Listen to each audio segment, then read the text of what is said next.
So we have recently purchased an underbody chassis kit from Lanogard in order to treat and protect Fluffy's 53-year-old chassis from the elements in the future.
The engine that's in Fluffy has come out of a Dodge 50 series.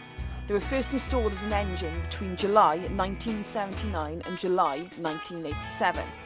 Also then, between July 1986 and July 1987, a turbocharged T38 specification was also fitted as an option in the Renault 50 series vehicles.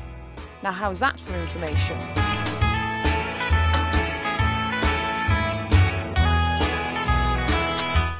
Fluffy's engine is actually a Perkins 4236, which is a diesel, originally manufactured by Perkins and first produced in 1964.